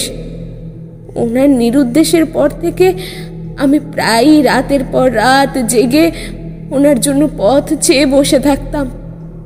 অনেকক্ষণ অপেক্ষা করার পরও যখন উনি আসলেন না, মনের মধ্যে একটা দুর্দাম ভয়ের সঞ্চার হতে লাগলো। ভাবলাম উনি কি আবার পাত্তারি কুটিয়ে চলে গেছেন। ভবঘুরে মানুষদের পার্থিব বস্তুর প্রতি কোনো মোহ থাকে না, তাই নিজে যখন শাড়িটা ভালো করে জড়িয়ে বেরোতে যাচ্ছি, দূর থেকে দেখি টলমল পায়ে আমার স্বামী ফিরে আসছেন। অদ্ভুত গান তখন ওনার মুখে শুনতে পাচ্ছিলাম, মাতালদের মতো। কাছে আসতে আরো স্পষ্ট হলো, হ্যাঁ, উনি তারই গিলে ফিরেছেন। আর সেটা যে মাত্রাতিরিক্ত সেটা বোঝাই যাচ্ছিল। নেশার চোটে একটা স্থানে ঠিকভাবে দাঁড়াতে পর্যন্ত পারছিলেন না। চোখ মুখ লাল, প্রচণ্ড ঘামে পরনের পরিচ্ছদ চটচট করছে। তবে এটুকু বুঝলাম, উনি বেজায় ক্রুদ্ধ। নিশ্চয়ই পথে ঘাটে কারোর সঙ্গে মনোমালিন্য হয়ে দ্বন্দ্ব বিবাদ বাঁধিয়ে এসেছেন। উনি দরজা থেকেই হুমড়ি খেয়ে পড়লেন আমার গায়ের ওপর। উফ, ওনার গা থেকে যেন উত্তাপ নির্গত হচ্ছে মনে হলো। রাগে গজরাতে গজরাতে উনি উঠোনে পাতা তক্তাপোষের ওপর বসে ক্রুদ্ধ উচ্চস্বরে নেশা বিজড়িত কণ্ঠে বলে উঠলেন, রেগে নেব শালা বুড়ো, তোমার দিন ফুরিয়ে এসেছে। তুই ঠাকুরদাস মুখুজ্জের সঙ্গে অকারণ বিবাদে জড়াস। দেখ দেখ তোর কি অবস্থাটা করি। আমি মরিয়া হয়ে ওনাকে প্রশ্ন করলাম, কি গো, তুমি তারই খেয়েছ? এই বদভ্যাসটা কবে থেকে হলো শুনি? বেশ করেছিস শালা। তাহলে তোর কি, তোর টাকায় গিলেই না গিলে? দূরা দূরা এখান থেকে। রাগে অন্ধ হয়ে ওই দিন সারা রাত উঠোনের তক্তাপোষের ওপর কাটিয়ে দিলেন। শত অনুরোধেও এলেন না। এই তো সপ্তাহ দুয়েকের ঘটনা। ঘরের ভেতর দৌড়েটে খাটের ওপর বসে আমার মনে হচ্ছিল কার সাথে উনি কথা বলছেন, কার সঙ্গে ওনার এমন তর্ক বাঁধলেও। পরের দিন শত ডাকাডাকির পর দেখি উনি অচেতন হয়ে পড়ে আছেন, উত্তর অবধি দিচ্ছেন না। এখন কি হবে ঠাকুর মশাই? এমনিতেই বিয়ের পর থেকে আমি স্বামী সোহাগ থেকে বঞ্চিত। এবার কি আজীবনের ন্যায় বিধবার বেশভূষা ধারণ করতে হবে? আমার মেয়ের কি হবে? বলে শাড়ির আঁচলের খুঁট দিয়ে উনি চোখের কোণে জমা জল মুছলেন। আমিও ওনাকে বহু রকম ভাবে সান্ত্বনা দিলাম। মনের ভিতরে অন্তর্নিহিত একটা প্রশ্ন করেই ফেললাম, আচ্ছা, আপনার স্বামীর এরূপ অবস্থার জন্য কিছু প্রতিকার কি আপনি করিয়েছিলেন? ঠাকুরমশাই, আপনি বিশ্বাস করুন, উনি লুপ্ত চেতনার মধ্যে বিড়বিড় করে কার যেন নাম ধরে ডাকছিলেন এবং বারংবার উদ্ধারের জন্য অনুরোধ করছিলেন। একদিন দুপুরের কথা, আমরা কবরেজ ডাকার জন্য তোড়জোড় করছি, এমন সময় বাইরে একটি শিরিঙ্গি গোছা জটাধারী সাধুর আগমন ঘটল। বুক অব্দি দাড়ি, কয়েক ছড়া নানাবিধ মালা, মাথায় একরাশ কালো কোঁকড়ানো চুল, চোখের একটি নষ্ট গোঁফ দাড়ির জঙ্গলের থেকে ক্ষীণভাবে একটা বিশ্রী হাসি উকিয়ে দিচ্ছে। ওনার সাথে ছিলেন ওই বৃদ্ধ বললেন আমাকে, ইনি নাকি মস্ত সাধক। ওনার সান্নিধ্যে কিছুদিন আমার স্বামীকে রাখলে উনি সুস্থ করে দিতে পারেন। আমি বিশ্বাস করে ওনার পা ধোয়ার জল এনে কায় ক্লেশে কতই না সেবা শুশ্রূষা করলাম। লাল পরিহিত সমস্ত সাধুই যে সৎ হবে এমন কথা নেই। উনি এসেছিলেন আমার সুযোগের সৎ ব্যবহার করতে।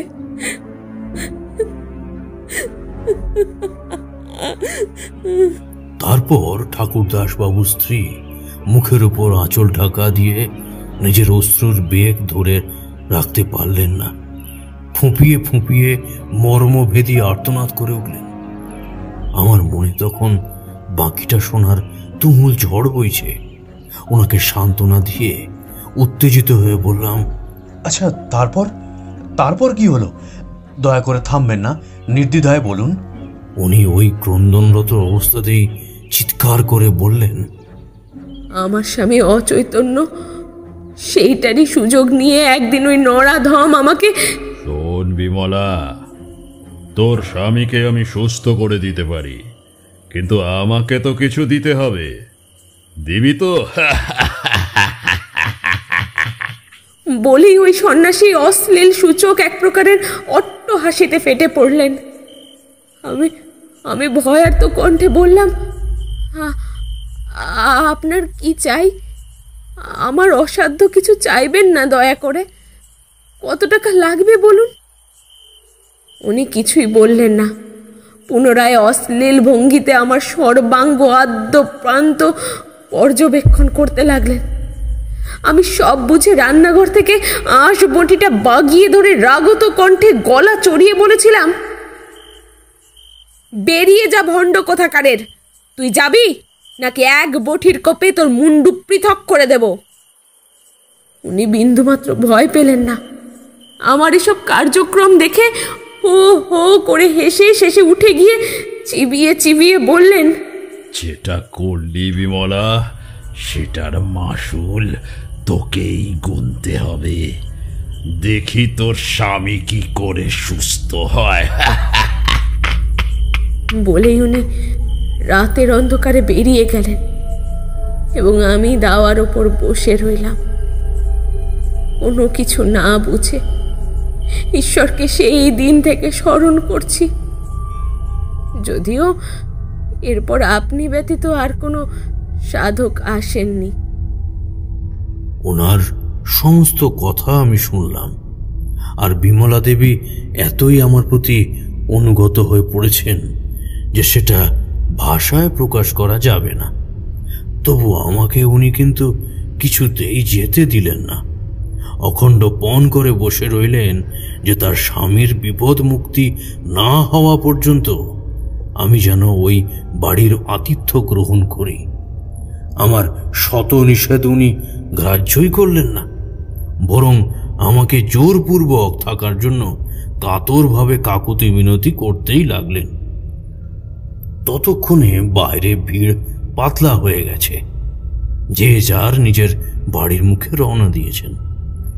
ব্যতিক্রম কেবল ওই বছর 60-এর ওই বৃদ্ধটি ছাড়া। উনি কিন্তু ঘুরঘুর করতে লাগলেন সারা বাড়ির বাইরে।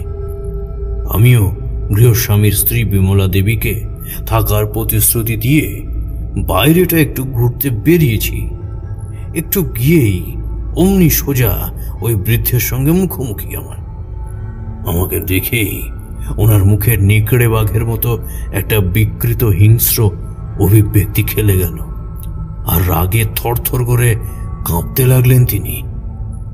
আমি যথাসম্ভব নম্র কণ্ঠে ওনাকে প্রশ্ন করলাম, এই যে মশাই, আপনি এখানে কি করছেন? তখন থেকে লক্ষ্য করছি আপনাকে। আপনার চালচলন তো বেশ সুবিধার বলে মনে হচ্ছে না। তা মশাই, কি মতলবে এখানে? উনি পারলে আমার উপর লাফিয়েই পড়েন এমন হাবভাব লক্ষ্য করলাম। গলার পারদ সপ্তমে জড়িয়ে উনি হম্বিতম্বি করে সোজা ভদ্রতা শিখিয়ে তুলে আপনি থেকে তুইতে নেমে এসে শাসনের ভঙ্গিমায় বললেন, তীব্র কটাক্ষপূর্ণ দৃষ্টি নিক্ষেপ করে আমার দিকে তর্জনী উঁচিয়ে, তাতে তোর কি রে? আমি যে চুলোতেই যাই না কেন, তাতে তোর কি? তুই ঠাকুর দাসের প্রাণ রক্ষা করতে পারবি না, পারবি না, পারবি না। আর আমি কোথায় যাই না যাই, সেসব কৈফিয়ত তোকে কেন দিতে যাব রে? আমি কি তোর আজ্ঞাবহ কেনা গোলাম? কিচ্ছু করতে পারবি না। বৃথা প্রচেষ্টা বাড়িতে তান্ত্রিক ডাকিয়ে আমার ক্রিয়াকলাপ প্রতিহত করা। ব্যাস, এইটুকু বলেই ওই বৃদ্ধ মুখে কুলুপ টানলেন। গুপ্ত কথা ফাঁস করে দিলে যেমন মুখে ভয়ের ভাব ফুটে ওঠে, হুবহু একই অভিব্যক্তি সেই মুহূর্তে দাঁড়িয়ে আমি ওনার মুখেও দেখতে পেলাম। তুইও পরিত্রাণ পাবি না, দেখে নেব। এই জাতীয় কিছু ধমক দিয়ে উনি নিমিষের মধ্যেই পাশের জঙ্গলাকীর্ণ ঝোপের অন্তরালে গা ঢাকা দিলেন। আমি দৌড়ে গিয়ে ঝোপের ভিতর দেখলাম, কিন্তু ওই সেই বৃদ্ধ। তার পরিবর্তে একটা কাল কেউটে আমার দিকে ফোনা তুলে লিকলিকে চেরা জিপটা বের করে হিংস্র দৃষ্টিতে দৃষ্টিপাত করে আছে। আর ওই বিষধর সর্প আমাকে অতর্কিতে ছোবল মারতে গিয়ে নিষ্ফল হলো। একটা বৈদ্যুতিক ঝটকা খেয়েই সরসর শব্দ করে দ্রুত গহন অরণ্যে ঢুকে গেল। বৈদ্যুতিক ঝটকা খেলো? এ কি করে সম্ভব ঠাকুরমশাই? কিশোরী, তুমি কি প্রশ্ন করা বন্ধ করবে না? দিলে তো মাঝপথেই গল্প শোনার 12টা বাজে। তারানাথও দেখলাম মৌন হয়ে কোলের উপর হাত দুটো রেখে চুপচাপ কিশোরীর দিকে নিষ্পলক দৃষ্টিতে চেয়ে আছে। তিনি বললেন, দাঁড়াও হয়ে দাঁড়াও, আরেক পেয়ালা চা নিয়ে এসে তারপর গল্পের পরবর্তী অংশ না হয় শোনা যাবে, কেমন? দাঁড়াও দাঁড়াও। বলে উনি উঠে ভিতর বাড়ি যেতেই আমরা ওই অবসরে বারান্দায় এসে ধূমপান করতে লাগলাম। এখন প্রায় আধ ঘন্টা তারানাথ আসবে না, সুতরাং দুই বন্ধুতে সিগারেট ধরিয়ে অন্ধকারের দিকে দৃষ্টি নিবদ্ধ করে ধূমপান করতে লাগলাম এবং কিশোরীকে তারই খামখেয়ালিপনার জন্য বললাম, ভায়া দোহাই, এরপর আর কোনো প্রশ্ন করো না। তোমার প্রশ্নের ঠেলায় না ঠাকুরমশাই অন্য প্রসঙ্গে চলে গেলেই বিপদ।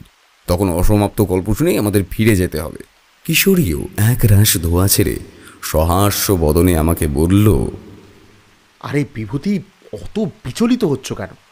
মনের মধ্যে প্রশ্ন জাগলে সেটা করব না? তুমি বলো, এটা কি ঘটা সম্ভব? একটা বিষধর সাপ ওনাকে ছোবল মারতে গিয়ে বৈদ্যুতিক শকে আক্রান্ত হয়ে পালিয়ে গেল। সত্যি আজ ফেরার চিন্তা শিখিয়ে তোলো। এখনো যা বৃষ্টি রেশ, তাতে ঘন্টা দুয়েক আমাদের এখানেই বসে প্রহর গুনতে হবে। আমি তবু বিরক্ত মাখানো গলায় ধমক দিয়ে বললাম, আর তোমার যদি অবিশ্বাস্য মনে হয় তাও তুমি ঘন্টা দুয়েকের জন্য মৌনব্রত পালন করে রেখো, খামোখা গল্পের আসরটা নষ্ট করো না। কিশোরী আর কিছু না বলেই আমার সঙ্গে ধূমপান পর্ব মিটিয়ে বৈঠকখানার ভিতরে প্রবেশ করলো, কিন্তু তখনও তারানাথ আসেনি। প্রায় মিনিটখানেক অপেক্ষা করার পর উনি দ্বিতীয় দফা চায়নে এর ভিতরে প্রবেশ করলেন এবং সঙ্গে করে নিয়ে এলেন একটা জড়া জীর্ণ বিবর্ণ চওড়া পুঁথি। প্রচ্ছদের উপর সোনার জলে কাজ করা লেখা একটা নাম, ভৌতুরামর তন্ত্র। উনি সেটা দেখিয়ে আমাদের বললেন, আন্দাজ করতে পারো এই বইটার বয়স কত হবে? আমি ততক্ষণে চায়ের পেয়ালা হাতে তুলে নিয়ে বিস্ময়ের দৃষ্টিতে বইয়ের আগাগোড়া পর্যবেক্ষণ করছি। ধূলি ধূসরিত এই বইটির বয়স আন্দাজ 100 বছরেরও অধিক বলে মনে হল। তারানাথকে সে কথা বলতে উনি স্বল্প হেসে বললেন, আমার গাঁয়ের বাড়ি বাঁকুড়া রুদ্রপুরে ঠাকুরদার সংগ্রহে ছিল এই বইটি। নানাবিধ বইয়ের মধ্যে এই একটা বই পেয়েছিলাম তার কাছে। তোমাদের তো বলেইছিলাম আমাদের পরিবারের প্রায় সকল সদস্যই ছিল ঠাকুর দেবতার প্রতি অগাধ আস্থা। কোনো কিছু ভালো ঘটলেই কেউ না কেউ গাঁয়ের কালী মন্দিরে পুজো দিয়ে আসতেন। তাছাড়াও সৎ তান্ত্রিক সন্ন্যাসীদের আনাগোনাও লেগে থাকতো সেখানে। আমার বাবা ঠাকুরদা ওদের স্বহস্তে সেবা শুশ্রূষা করতেন। ঠাকুরদার তন্ত্রমন্ত্রের নানাবিধ বইপত্র সংগ্রহের একটা আলাদাই বাতিক ছিল। ভালো বই পেলে উনি রাতের পর রাত জেগে সেসব গভীর অধ্যয়ন করতেন জ্ঞানের পরিধি বাড়ানোর তাগিদে। সে যাই হোক, এই মূল্যবান ভূত ডামর তন্ত্রের পুঁথিতে আছে নানাবিধ ভূত প্রেত পিশাচ দেবী উপদেবী প্রমুখ নিম্নবর্গের জীবদের আরাধনা ও পুজো পাঠের গুপ্ত পদ্ধতি। এই দেখো, এখানটা দেখো। বলেই তারানাথ বইয়ের একটা হলদেটে পাতা খুলে শুধু শিরোনামটা দেখালেন, দেহবন্ধন পদ্ধতি। আমরা ঝুঁকে গিয়ে অধিক আগ্রহের সঙ্গে তারানাথের অঙ্গুলির ডগায় থাকা নির্দিষ্ট লেখাখানি পড়লাম এবং অন্যান্য অংশেও অনধিকার চোখ বুলিয়ে দেখি বইয়ের বেশিরভাগ জায়গায় এমন সব নানাবিধ দেবদেবীর চিত্র দেওয়া যা এর আগে কখনো আমরা দেখিনি।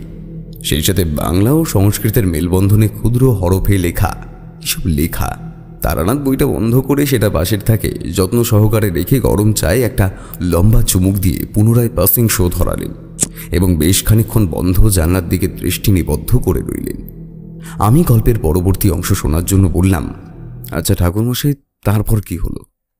ওই যে বিষধর সর্প বৈদ্যুতিক শখে ভিতরে ঢুকে গেল? তো হ্যাঁ, যেটা বলছিলাম, ওটা যে কোনো সত্যিকারের সাপ নয়, ভেলকি মাত্র, সে বিষয়ে আমার কোনো ভুল ছিল না। তাছাড়াও আমার ওই বৃদ্ধের প্রতি একটা সন্দেহ হচ্ছিল। এও মনে হচ্ছিল তার মনে নিশ্চয়ই একটা কুটিল চক্রান্ত রচনা করে বিমলা দেবীর সংসার উজাড়ের কাজে উনি নেমে পড়েছেন। শীঘ্রই যদি তাকে প্রতিহত না করা যায়, তবে সামনে সমূহ বিপদ যে কোনো দিক থেকেই আসতে পারে। ওনার এরূপ অত্যাশ্চর্য ক্ষমতা দেখে আমি রীতিমতো বিস্মিত হয়েছিলাম। এরপর ওই স্থান ত্যাগ করে গতকাল রাতের আগন্তুকদের দেওয়া সাংকেতিক চিহ্ন খোঁজার চেষ্টা করলাম আমি। কিন্তু যে স্থানে ওই প্রলেপ দিয়ে চিহ্নটা অঙ্কন করা হয়েছে, সেটা আমার চোখে পড়ল না, বরং ওই স্থানে একতাল ঘুঁটে কেউ যেন লেপে দিয়েছে। আমি নুড়ি পাথর দিয়ে ওই ঘুঁটের আস্তরণ সরাতেই ওই সাংকেতিক চিহ্নটা বেরিয়ে পড়ল। লাল বর্ণের প্রলেপ দ্বারা অঙ্কিত একটা বিশেষ চিহ্ন, ওঙ্কারের মতোই হবে, তবে একটু পৃথক। এটা ঢাকা দেওয়ার মূল কারণ যাতে গৃহে থাকা কোনো সদস্যের চোখে না পড়ে যায়। অদ্ভুত কাণ্ড দেখলাম, সংকেতের চিহ্নটা মোটেই ম্লান বা বিবর্ণ হয়ে যায়নি। মনে হচ্ছিল সদ্যই কেউ যেন এটা এঁকে গেছে। বহু চেষ্টা চরিত্র করেও ওই দাগটা ওঠানো সম্ভবপর হলো না। এরপর সারা গাঁ চষে বেড়াচ্ছি, দেখি দূরে অশ্বত্থ গাছের বাঁধানো বেদির নিচে কয়েকজন লোক বসে কি সব আলোচনা করছে। আমি সামনে আসতেই ওনারা আমাকে প্রণাম সেরে উদ্বিগ্ন মুখে প্রশ্ন করল, ঠাকুরমশাই, এ কি হচ্ছে বলুন দেখি? ঠাকুরদাস কারু সাথে থাকে না, পাঁচে থাকে না, বেচারের ওপর কার এমন আক্রোশ থাকতে পারে? সে কথার জবাব না দিয়ে আমি পাল্টা প্রশ্ন করলাম, আচ্ছা, ভিড়ের মধ্যে ওই যে বৃদ্ধ লোকটিকে দেখলাম, সে কে বলো তো? সকলেই ক্ষণিকের রায় নিজেদের মধ্যে দৃষ্টি বিনিময় করে ইতস্তত করে বলল, উনি হলেন গিয়ে যোগেন খুড়ো। কতদিন আছেন? খুব বেশি দিন নয় ঠাকুরমশাই, উনি এইছেন হলো গিয়ে 1 বছর ঘুরল। তবে আমরা কেউই ওনার সংস্পর্শে থাকি না। উনি থাকেন নিজের মতো, বিয়ে থাও করেননি। ওনার সাথে একটা অল্প বয়সী ছোকরাও আছে, দেখেছেন কি? আমি গত রাতের কোনো কথাই না ভেঙে নির্বাক রইলাম। লোকটি বলল, দেখবেন তাকেও দেখবেন ঠাকুরমশাই। এসে অবধি পরের পুকুরে মাছ ধরা, ফলমূল চুরি করা, এইসব অনাসৃষ্টি কাণ্ড তো লেগেই আছে। বাবুকে কেউ কিছু বলতে পারবেন না, বললেই তার উপর ওই বৃদ্ধের খাঁড়ার ঘা নেমে আসবে। এমনকি প্রাণহানির সম্ভাবনাও বেশি। যোগেন খুড়োর দাপটে সারা গা নীরব থাকে, কেউ কিচ্ছু বলে না। আচ্ছা, আপনারা তো যথাযথ ব্যবস্থাও তো নিতে পারেন নাকি? মুখ বুঝে সবকিছু সহ্য করেন কেন বলুন তো? আমার এই কথা শুনে সকলের মুখ ভয়ে ফ্যাকাশে হয়ে গেল। আড়ষ্ট কণ্ঠে ওদের মধ্যে একজন ফিসফিসিয়ে বললেন, ঠাকুরমশাই, আমাদের কাছে খবর আছে, দয়া করে 5 কান করবেন না। এই বৃদ্ধের চালচলন সুবিধা নয়। উনি হলেন গিয়ে ঘোরের তান্ত্রিক। ওনার আস্তানায় কোনো মানুষ তো দূর, পশু পাখি অবধি বিচরণ করতে পারে না। যতদিন উনি বেঁচে থাকবেন আমাদের এমনভাবেই ভয়ে ভয়ে থাকতে হবে, কিচ্ছু করার নেই। কোন রূপে যে তিনি মানুষের ওপর নিজের আক্রোশ মেটাবার জন্য আসবেন সেটা ধরতে পারা যায় না।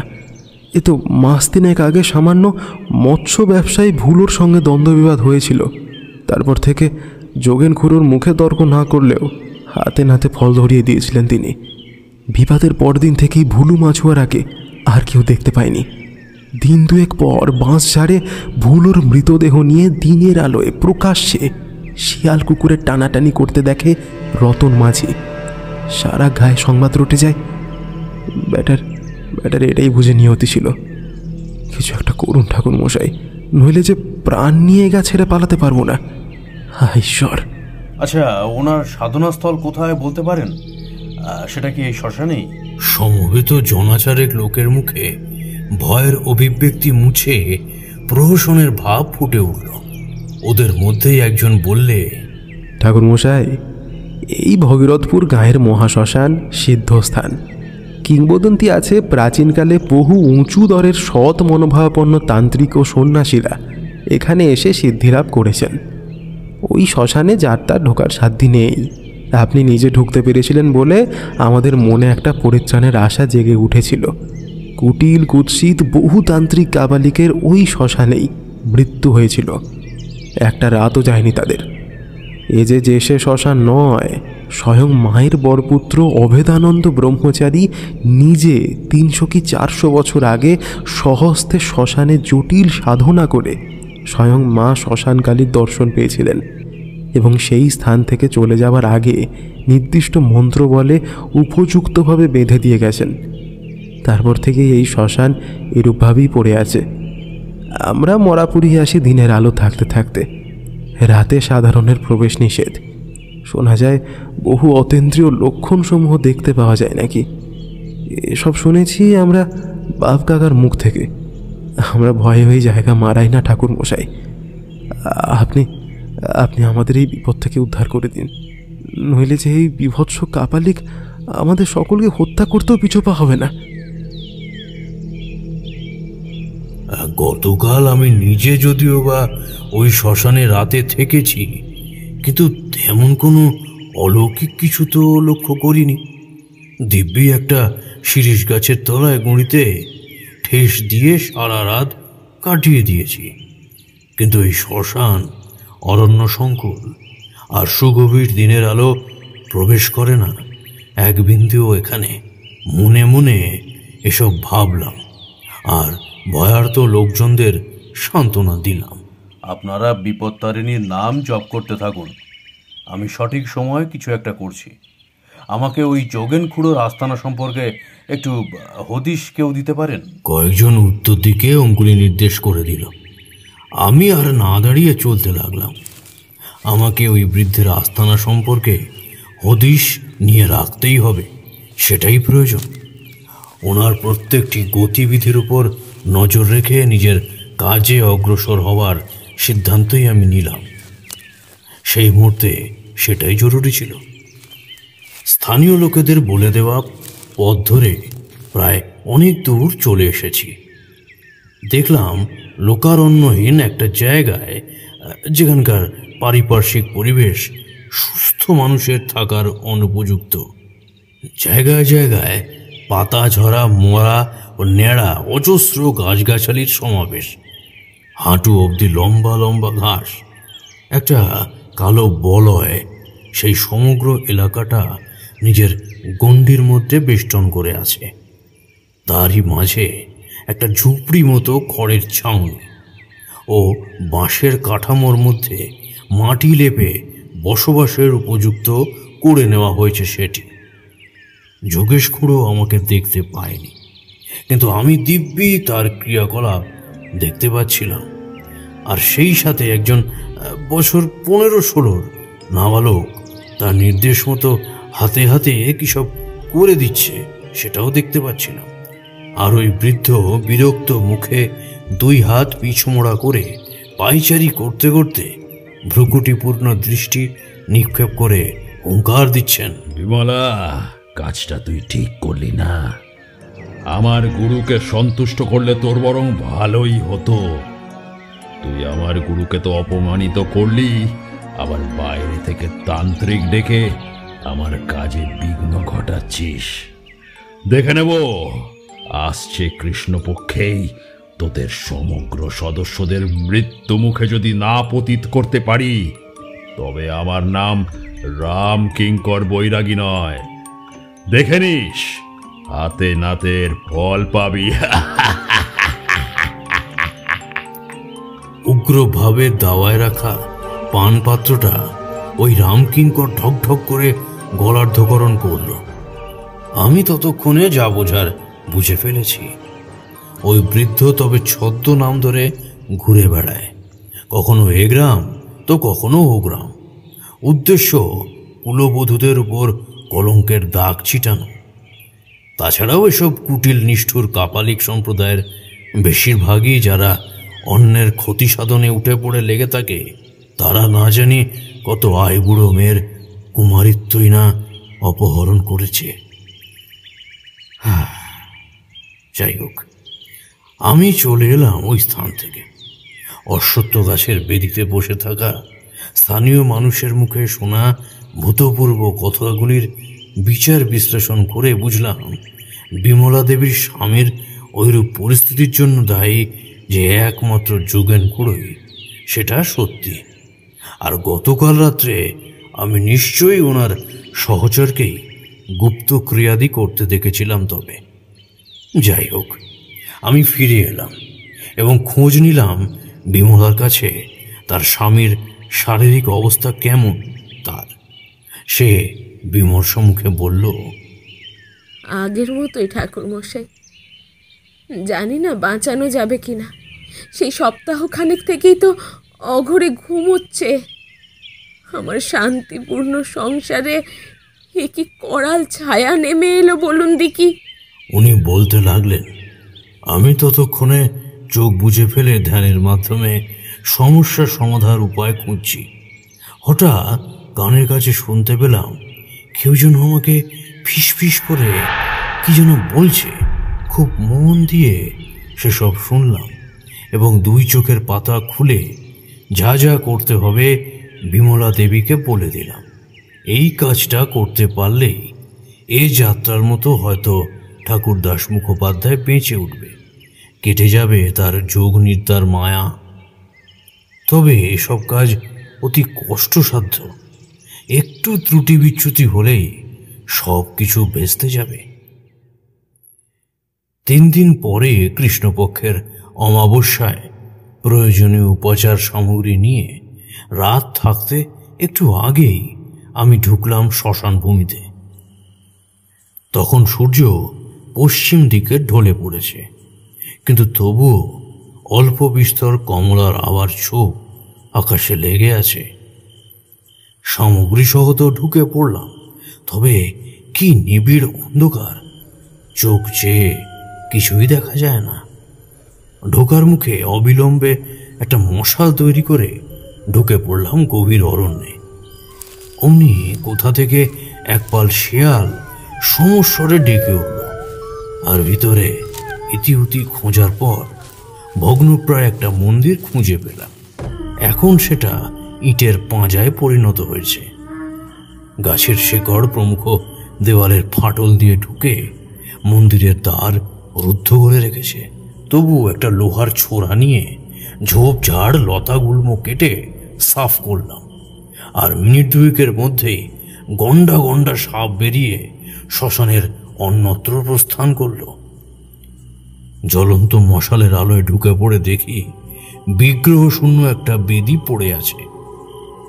আগে যদিও বিগ্রহ ছিল, তবে এখন তার কাঠামো অনাদরে ও অযত্নে অল্প দূরে পড়ে আছে। দেওয়ালের একটা কোণ ঘেঁষে দেখি মরচে পড়া ধূলি ধূসরিত একটা কোদাল পড়ে আছে। কড় গুনে একটু হিসেব করে মশালটা অন্যত্র রেখে বেদির ঠিক পিছনের অংশে একটা স্বস্তিক চিহ্ন আঁকা দেখে মন্ত্রোচ্চারণ সহ মারলাম কোদালের ঘা।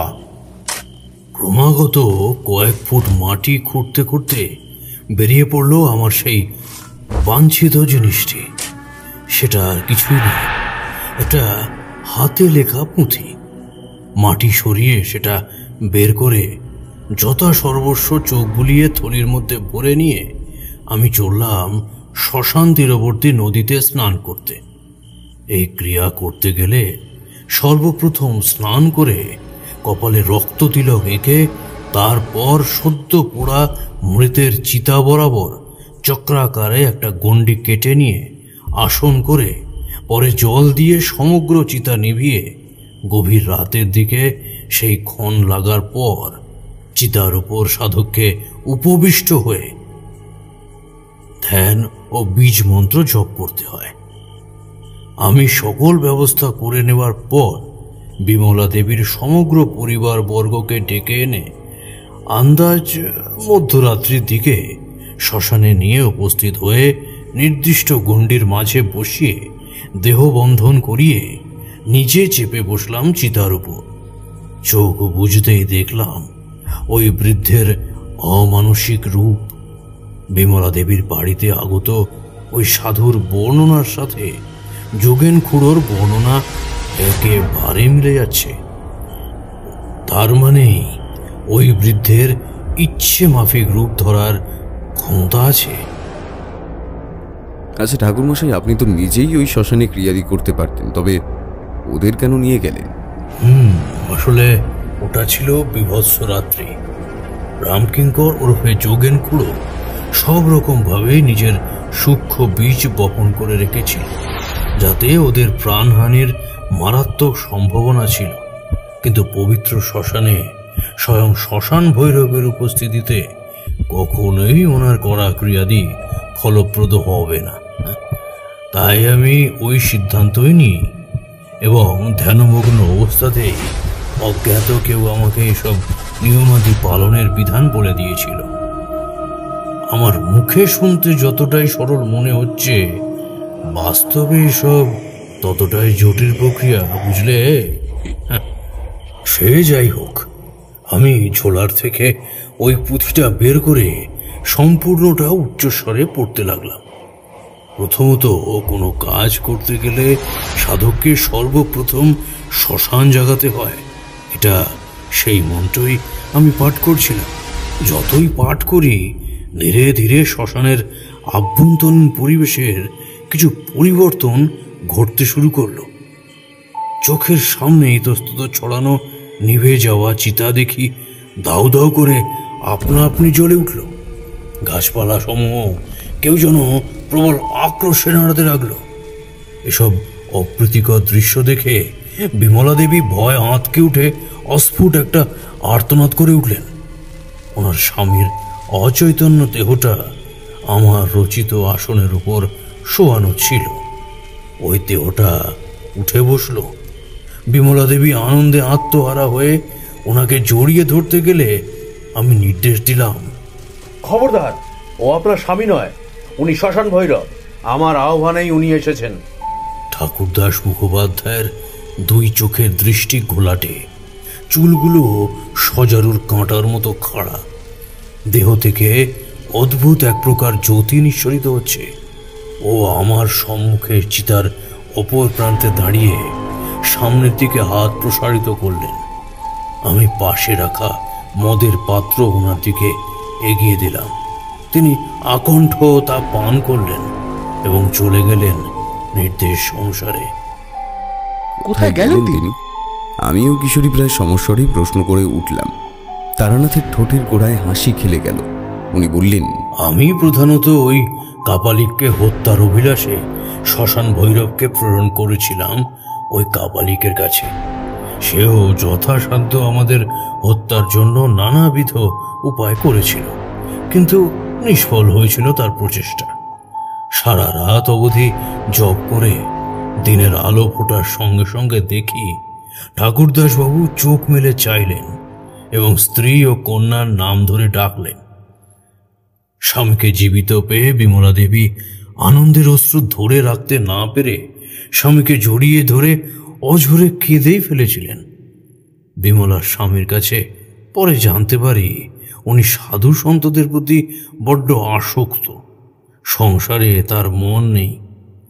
উনি সেদিন সন্ধ্যার সময় ভগীরথপুরের গাঁয়ের অন্যত্র এক কাপালিকের সঙ্গে যথেচ্ছ তাঁড়ি সেবন করে নেশাগ্রস্ত হয়ে পড়েছিলেন এবং কাপালিক তার স্ত্রীকে নিয়ে নিজের মনের সুপ্ত কুৎসিত বাসনা তাকে জানায়।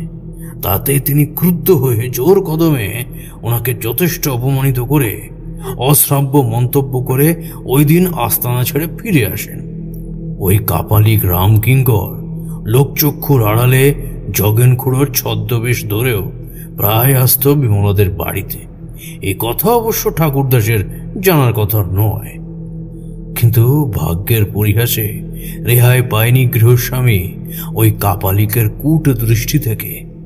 সে তার উপর ক্রিয়া করে তাকে প্রাণে না মারলেও অচৈতন্য করে রেখেছিল। আমি ওই দিনই সকলে মিলে বিমলার বাড়িতে গিয়ে শুদ্ধ জল ছিটিয়ে এবং ভালোভাবে ছোট্ট যজ্ঞ করে দুপুর অবধি থেকে শেষবারের জন্য ওই কাপালিকের আস্তানায় গিয়ে দেখি কাপালিক ও ওই স্বল্প বয়সী ছেলের সর্বাঙ্গ নীল হয়ে গেছে ও মাটির উপর এক চোখ খুলে ঘাড় কাত করে পড়ে আছে। ওদের মৃতদেহের পাশেই চোখে পড়ল বড় সাপের একটা খোলস, অর্থাৎ ওদের গতকাল রাতেই শ্মশান ভৈরব সর্পের দেহ ধারণ করে উপযুক্ত শাস্তি দিয়েছেন। রামকিঙ্কর কাপালিকের সামনে তখনও পড়ে আছে উপাচারের সরঞ্জাম। অসৎ সঙ্গে থেকে ওই ছেলেটিও অকাল প্রয়াণ থেকে রেহাই পায়নি। চলে এলাম তারপর ভগীরথপুর গাঁ ছেড়ে। কিশোরী বলল, তাহলে এই ভূত ডামরের পুঁথির কি প্রয়োজনীয়তা রইল ক্রিয়াকলাপে? শ্মশান ভৈরব আবাহন করার জন্যই না ওই পুঁথির প্রয়োজন ছিল। এই দেখো, এই ভূত ডামরের পুঁথিতেই তো বিস্তারিত পদ্ধতি দেওয়া রয়েছে। পরে বহু বছর পর এই ঘটনাটা মনে পড়তে মিলিয়ে দেখেছি হুবহু একই প্রক্রিয়া। বাইরে বৃষ্টির বেগ কমে এসেছিল। আমরা উভয়ে উঠে পড়লাম। বাইরে বেরিয়ে এসে মটলেন ছাড়িয়ে আসতে কর্ণকুহরে প্রবেশ করল সেই ট্রামের ঢং ঢং ধ্বনি।